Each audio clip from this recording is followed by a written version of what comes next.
Is this the Rookie CEO podcast? Yeah, I think we're in the right place. Oh, Hev, it's recording. This is Fuzz. And I'm Hev, and you're listening to the Rookie CEO podcast.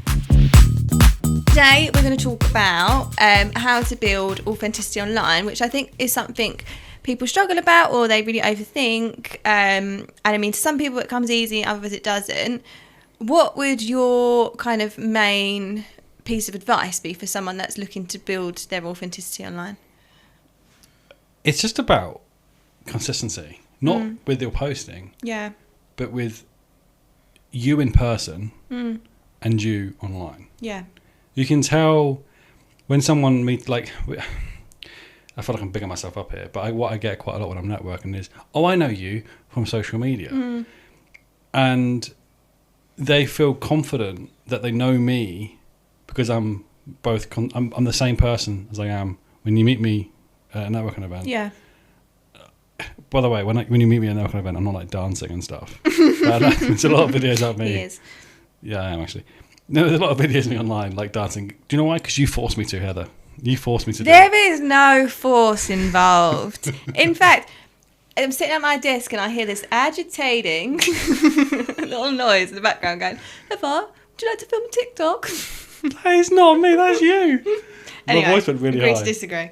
But yeah, it's that consistency of who you are and your brand. Your brand should be consistent both online and in person. Yeah. So I think that's... So the reason why people overthink it is people go, what is my brand? Who am I? You shouldn't be asking that. Just be you. Yeah. Just write what you would want to write. And then you can attract your ideal client by just being you. It's literally the same as catfishing, right? If you're going to catfish someone, you're catfishing them. They're thinking you're someone who you are completely not. And trust me when I say this, you are not going to enjoy working with them. Yeah. Because their expectation of you is not the real you. Yeah. Well, it's like your vibe attracts your vibe, doesn't it? Like, I always say, like, I'm not going to be the social media manager for everyone, and everyone's not going to be the client for me. Because you kind of, when you start a business, you think very much like, oh, like I really want them to want to work with me. But it's like, step back and think, do you want to work with them? Because the chances are, when you're in that first year, you'll be working with people you really don't want to work with. Yep. And it's so nice when you get to that point where it's like, okay, I can offload these people now because I didn't want to work with them. I didn't kind of believe in what we were selling. And I normally find, like, if I don't really believe in what I'm selling, I don't put my best work out. And I'm very lucky that I'm in that position now where I don't have to do that. I can just say, no, like, I don't think I'm the right fit for you, or like, this is not working out. Let's like keep it moving, and, you know, best of luck. It is hard to do, but you are right. Like the first year, you do have to find your feet. Yeah. And with that, you don't want to say no to the people that you potentially could want to work with. Yeah, so yeah. you are very more open-minded, and the more experience you have, the more you realise, like, these are my kind of people. Yeah. And those lessons that you learn along the way, they're so valuable.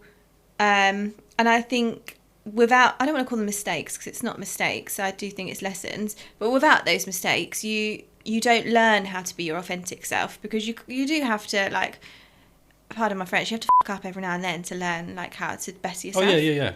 Like, the best way to succeed is by failing. Yeah, for sure. Unfortunately. Yeah. And you have to go through those times where we are failing, and we got to remind ourselves that. Yeah, and I mean, like, I've had clients that have, like, would be making me cry of an evening, and I just thought, this is awful. And I just thought, this is what being a business owner is like. You go home and you cry because it's worse than when you was employed.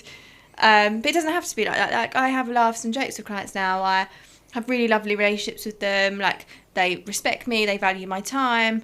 And that's because you're being authentic now. You know who you are now. Yeah. Like, beforehand, you didn't really, because you were overthinking your brand potentially, and you were overthinking how do you represent yourself online. Yeah. And the best way to do it is just by being you. Sometimes you have to dial it down a bit, 100%. Yeah. Like me, I don't. I think I dial up a bit. Well, I think coming from kind of big agency, I was like, okay, I started my own business. I need to be super professional, corporate. And then you kind of go, okay, well, this is attracting the wrong kind of people here. They're either expecting too much, or they're kind of like not taking you seriously because they're like, I'm a small business in the local area. Why are you talking to me about quarter one, quarter two? Like, all that kind of jazz. So now I don't know what switched, but I just thought, you know what, like, I'm just going to make all my branding pink. I'm going to lean into the fact that I like to say slay. And if I think something's good, I'm going to say slay to it. And I lent into my personality more. And I genuinely think within about 3 months, my like turnover doubled, because I was just attracting people that were on my vibe. And But it was also, it's a bit of a fresh air when someone is just being themselves. 100%. And what it was obvious, right? It's a given. Is if you enjoy the work, you put more work in. Yeah, 100%. And this is so if you're enjoying working with a client, I'm sure you can come up with some really good examples. Is you end up doing more for them that is actually unpaid. Yeah. But you're enjoying it. Yeah. So it's the best of both worlds. And it's the same as being an employee, right? If you're proud of the brand, if you're proud of the company you're working for, if you really enjoy the people that you work with, you do end up working harder and for longer. Yeah. And it's the same thing with when you're attracting your clients online. Yeah. And I also think like the better relationships you have with people means when there are difficult conversations, it's not a personal thing. This is like, okay, this is constructive criticism. How do we move forward? Rather than if you was already in a difficult relationship with this client and they come with you with some constructive feedback, you'd be like, oh my God, like this is the worst ever. I'm going to go home. I'm going to sob. And I'm going to throw the towel in. So I think be able to have those moments makes the difficult conversations a lot easier to deal with. Hey Hev, have you heard of IT Managed Services? They're an IT support service based in Kent. Yeah, I've been with them for over a year now. I love being able to just call them at any point and they take over my computer and fix the issue so much quicker than spending hours on Google. Why have you kept that to yourself all this time? Right, I need to sign up to these guys. What's their website? It's it-ms.co.uk or you can call 01634 218 362. I think if we're talking online, it's obviously a good opportunity for you to use the different platforms to broadcast more of your personal life, I guess. So Instagram and Facebook, if you do have a personal one that is private, keep that private. Obviously, you don't want to be shared. Like for me personally, I've got pictures of my child. Yeah. And I don't want to make that a live thing. Yeah. So I've created another Instagram account that is Fuzzy Logic, and I will randomly post stuff on there about my stuff, about me. Even though it is a business and not a sole trade thing, people do buy from people. And I think I'm still at that stage for my business where I'm the face of the company. I'm quite well known for the fact that my face is everywhere. Yeah. Which I'm trying to dial down a little bit. Thank God for that. God. That doesn't mean you're not going to see my face. But yeah, you can hear me instead whilst you're driving now for the podcast. Hopefully, if you are listening to this, if we have any listeners. Do you think we'll have any listeners? Yeah, my mum will be tuning in. Hey, Mum! Hey, Aud. Aud? Is that her name? Audrey, yeah. Do you not call her Mum? Well, of course I call her Mum, but they're not going to know who Mum is, are they?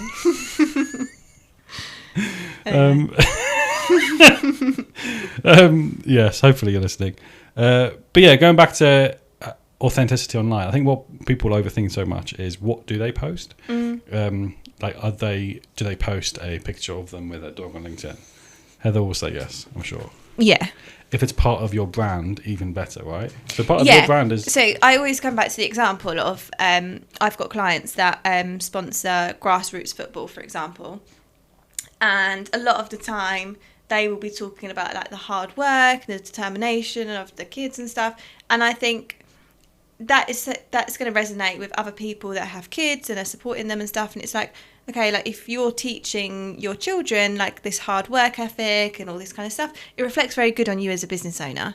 So that's something very good. That's a personal kind of achievements and stuff that reflects very well, because it's not all about like the contracts you've won and the projects you've won. It's people want to work with people whose values are the same. So these sort of moments are so valuable to share. And like for me, I think I've mentioned probably many times before, I like going hiking. I like being out of my dog, being in nature.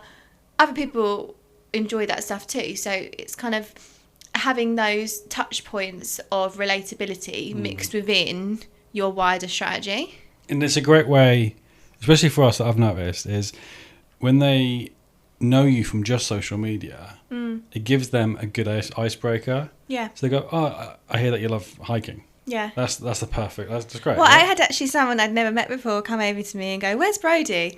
And Brody, for other people that don't know, is my dog. And I was like, "How do you know my dog's name?" They're like, "Oh, because you talk about him on social media." And I was like, "Oh." Yeah, you kind of realise you forget how many people are watching you on social media sometimes. And like I had someone the other day come up to me at an event and was like, "Oh, it's so good to finally meet you." And I was like, "Who are you?" It is rude like, sometimes. Yeah, Isn't it? I felt awful. I was like, "God, like, have I spoke to you before?" And he was like, "Oh no, like, I just see all your posts." And I'm like, "Oh, okay, thank you so much." It's nice, honestly. Yeah, and And we had a really good conversation Yeah. because he already felt like he knew me. He was comfortable. yeah. And I mean, I can chat to anyone. So I was like, because he was already comfortable, we ended up having a really lovely conversation. And that's how we met. But yeah, it's and that's just all come from being authentic, right? Yeah. Like we share a lot of personal stuff on LinkedIn, Yeah. not too personal, obviously, but it allows that it doesn't just earn trust, which is obviously the biggest thing when it comes to social media. But it's a conversation starter. I think actually, funny enough, one of the most successful posts I ever had on LinkedIn was it was actually when I just launched Rookie CEO. I had got a big banner, a pull-up banner printed, and I had spelt the word professional wrong. I think I'd put 2 F's and it's only 1 F. And I put a post up basically like taking the mick out of myself and was just like, oh, you know, like lesson learnt, proofread. It got so many impressions and so many comments and likes of everyone like, this is hilarious, like, so glad you showed this, like, it's really refreshing. So sometimes actually showing those little mistakes just shows that you are self-aware. Yeah. Obviously, I probably wouldn't share if you've done a massive F up. Keep that under wraps. But these little mistakes that you make, it's just, yeah, you're relatable, you're self-aware, you'll own up, you're honest. Like, if you've made a mistake, you own it. I think I know or you're part of that post, is, I think that was a Rookie CEO one, wasn't it, UI?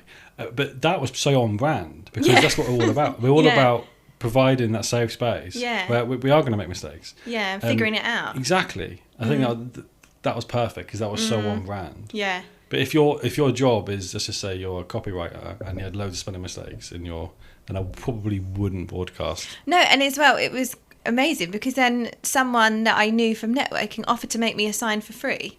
Oh, wow. Off of the back of the post. So I was like, oh, absolutely, thank you. Yeah.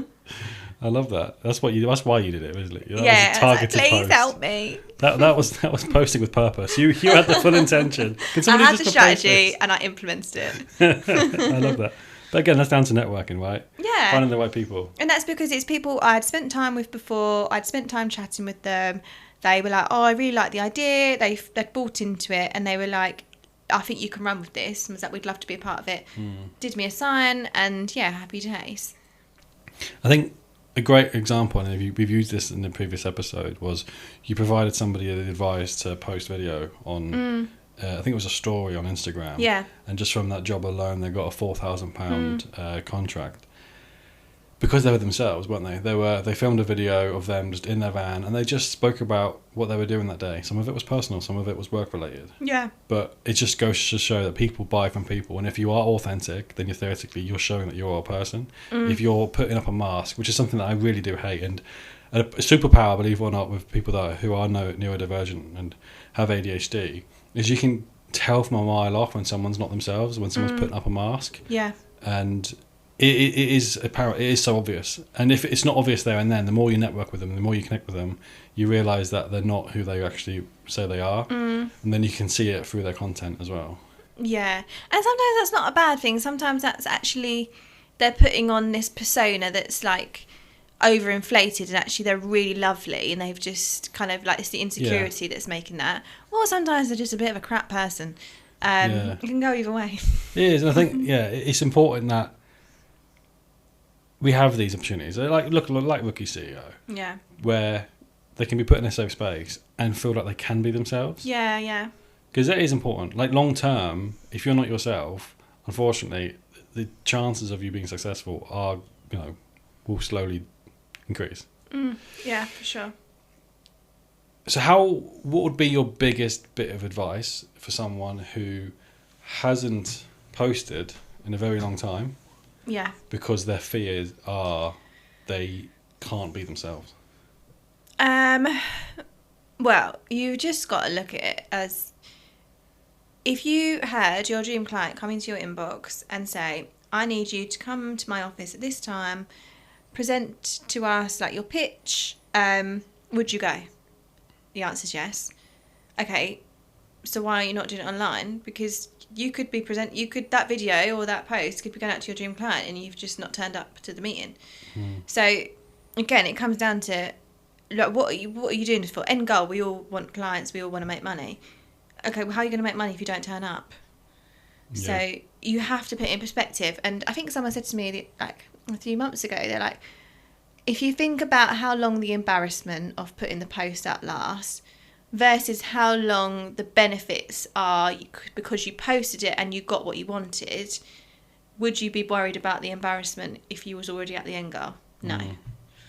That is a perfect way to end the episode, I think. Yeah. Thank you so much for listening.